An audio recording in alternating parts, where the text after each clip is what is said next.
Ela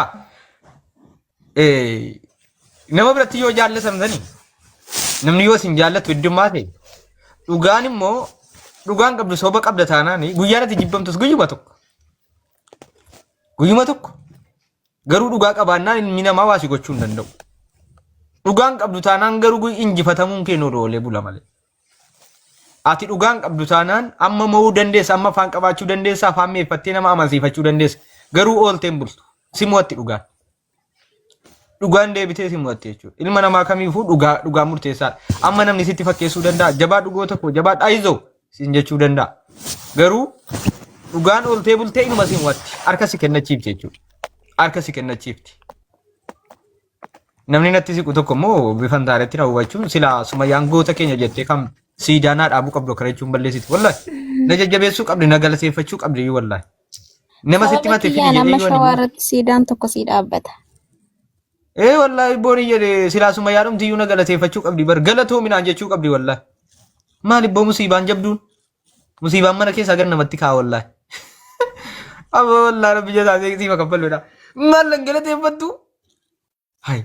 Isirum dina manyaata medde mana manatti fidde mana abaartachi sitte dubbeedha. Amma birrii namarraa dubbanna. Kan kiyya nan dhiisa. Bilbili booniyye maal si eegaan jira bar. Abbo miseenjariin nan dide WhatsApp ishimmoo barbaadee dhabeeko. Subhaan wataala. Yoo nan sagaleen biraa bahe dhugaa magiriiban sagaleen biraa bahe ishee kenna. Yaada furtuu kuma mijayyuu madaamin kokkee irra dhaabbate itti deebina akkana jettee ittaan booda. Okay ishii rakkoon kee maali? Isaanuu nama kuma lama irratti taa'ee isiin natti dhufti ila. Ani kenna mala koo tokkotu jira beektaa. Ani osoo isiin dhuftee siillee dhaggeeffattee wal biratti ni dubbatamuuf kan ishee kanaayis inni jedhu wal biratti dubbatanuu fi ni karaa gargari. An kanaaf malee dhimma biraatiif miti. Ani siidhaa dubbachuuf barbaade miti siidhaa laphee baachuus miti ani hiriyoota isin caala ittiin dhiyaadhu Sumayyaatti isin duriyyeedha naan jedhaa mitiire ani isiniin an fixaa isiniin jedhee isin immoo kun ammayyuu dubbii ol beekumsa miti tokkummaa na caala shiitti dhiyaata jechuun yaadumaaf garuu haqa barbaadaa jirra haqa bar waan dhugaa uummannis dhugaa baruu gatii fofollee ishee kuma takka ta'ee fi laazim baruu qabdu dheengadda micoon isa gagaltii jedhani maqaan kana balleechi jira micoon tun ganaa eerumti ganaa deechi bar viidiyoo ishee hanga umurii ishee dirasii ta'a bar ilmoon durbaa tokko viidiyoon hin jiru bar ijoon sobaniiti soban jiru bar otoo fidii okay viidiyoo baniiti suma yoo jala jiraatti ergadhu la obboleettii kiyya gaariin ta'u jala jiraachuu maltaa an kan gama kiyyaan isatti jette jedhan kana wallahi dhiifama si godhan maal faayidaa maal hin argadha si waliin ata qaarootti seene an gama kiyyaan dantaan qabu okay Sumayyaa dubbadhu shirakkoon kee maali si keessummeessine kaan si gaafanna garuu wal biratti malee dubbiin kun namaan deemu yeroo isin dhufte asin jirtu taanaan amman nama rakkisa meeshi birrii maali Sumayyaatti kennite Sumayyaa birrii koo nyaatte Sumayyaa birrii koo nyaatte waan jedhi jalqabaa kaasi Okay, jalqabaa jechuudha kan wal barree Facebook irraanii ani waan ta'e wayii barreessee yennaan dhuftee yaadina gaafatte sume maal rakkattee rakkoo keenatti madunaan jette don beerutii jiru. Achiinanii akkas jedhee yaada tokko dhiyeesseef jechuudha. Achiin kaa godhama namannaa dhiisisaa Awurooppaan si geessaa naan jette. Namanni kaa godhamu sanas immoo hangaree quraana keessan tureef waan ta'eef torban sadi qofaadhaan nama sana beekaa jechuudha.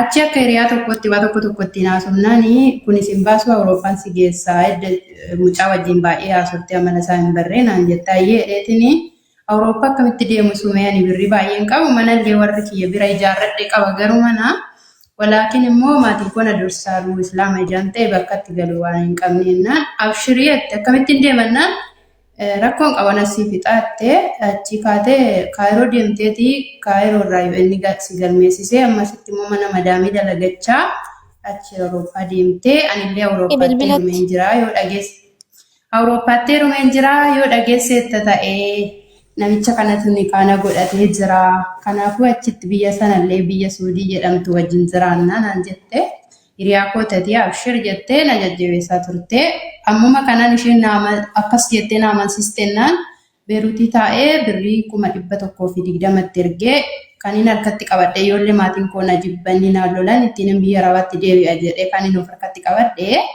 yeroo jalqabaaf birrii 120 ergee booniyyaa harka risiitii itti agarsiisuu dandeessichuudha. Achi biyya gale. Egaan biyya galummoo dirqama dhufuu qabda. Bararaan shigeeraan sanbata galeetiin gaafa arbiisa dirqama na arguu qabda. Dhuftee paaspoortii kee fiddee paaspoortii kee nan sawwaraa birrii 100 immoo hin qopheessita. Birriin 120 kan viizaa fi kan maannoo meedikaalaati. Birriin immoo 100 immoo kan tikkeettiiti. Waan akkasii teette okay jedheen guyyaa arbiisa na dhaqee wal argine.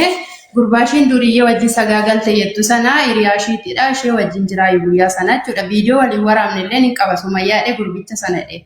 Maal keeti gurbaan kun ennaan sadii qafootii na gargaaruudhumaa fi nama narraa eeguudhaaf na faana deemaa jiru jedhe. Hayyeedhe lakkoofsa naa kenni mucichi naan jedha. Lakkoofsa maaliif sii kennannaan lakkoofsa abbaata irraa fudhatee hoggaan gadi naa dawwalee. Achi mucayyoon isa ittaan deebi'a rakkoon qabu waa'ee birrii kootiin dubbadha. Isa waa'ee laabii kiyyaa utuman baalageetes dubbachuun hin barbaachisu hin jirreetu narra kaa'ame waan ta'eef achumaanii utuman taa'aa jiru gurbicha kana suuraa wajjin ka'ee jira. Suuraa noormaalii suuraa qullaa wajjin hin kaane suuraa noormaaliidha. Mucaa kana ni beektaa mucaa kana isa gaaf sana si waliin jiru sana akkamii sumeetiin fuudhanii kaasii godhadha malee jedheet akkas naan jedhaa jira. Mucicha sana itti erge jechuudhaan ofuma kiyyaaf jechuudha yeroo sana. Mucicha kanaan jedheen akkasumatti suuraa yoo ta'an mucicha kana naannoo inni duriyyeedha. Haadha manaa 2 qaba dhiisi bilookii ustaaza Awurooppaa tokkos siif maraataa irraa ni kaasii godhachuu fi jettee ustaaza kana beektaa yaan jettee rikoordii ishii illee jira jechuudha. Ustaaza kana beektaa si wayispelsii gaafadheetti. Maal ustaanni kun jennaan mucicha bilookii jette. Achumaan mucicha sana bilookee ka'eenii gaafa kana ustaaza kanaan wal barsiiste maal nikaa godhamii fi maalan nikaa godhamaree Awurooppaa deemtanaan hin jenneen jedheen rakkoon qabu birriin kan keessi deebi'a maal rakkatteeti wanti jammaramii jiru waan ta'eef naan jette akkasii okay jedheetiin ittiin haasa'ee baraan jedheen achi ustaaza kanaan dhufee haasa'uu jammarraan asirraan deemtaa ji'a 3 keessatti sii xumuraa karaa Kaayiroo deemtaa maannoo karaa Awurooppaa Itoophiyaa irraas fudhadha qaxxitaa malee Kaayiroo natti fi biraa naan jedhe maal hojjetta Kaayiroodha. Ustaan akkas naan jedhe sumeen jedheen dhaqeen. Achumaan akka jettu jette akka inni birrii 200 harkaa fuudhu qabnaa walitti 100 horsiif ta'a yoollee akka tasaa ustaan kun booda shira sitti yaadee ustaazaan akka ittuun jette hin jedheen Sumayyaan birrii 220 viizaa Kaayiroo na hojjetaa jirti. Yoo akka tasaallee viizaan kun waan gubate birrii kana naa kaffaltaa jedhi dhaqee amansiifadhu wayifansiin jedheetti. Achumaan ustaazicha birrii naa kaffaltaayii sumeen akkas naan jette.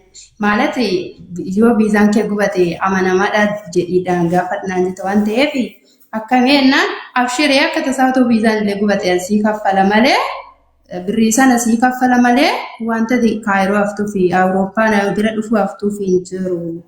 Jennaan akkas naan jedhe kalas bakka silayyuu jaraan birriin dabarsine waan ta'eef ergati dhuftee as geessee kaateen birrii dabarsan jedhee waan ta'eef wanta hojjetame hin jiru abshirii akka ragaa siif ta'uuf immoo rikoordii naaf qabi lafa kaayyadhu itti kan maaliin jedheen viizaanii akka waan viizaan hojjetametti akka waan tikkeettiin hojjetametti booda ragaa siif ta'a yoo namicha rakaata sitti godhee rikoordii na bira kaayyadhu viizaan gubate viizaan hin deemanii bakka naneerumaa bakka viizaan koosaa gubatu waan akkasii waan jedhu lafa kaachuu qabda rikoordeetti.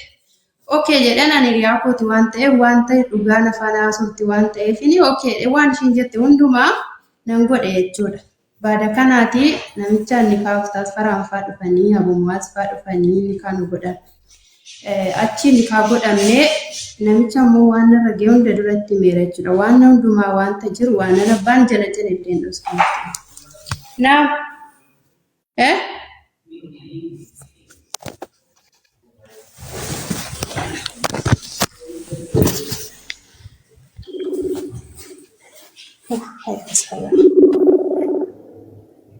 Hello.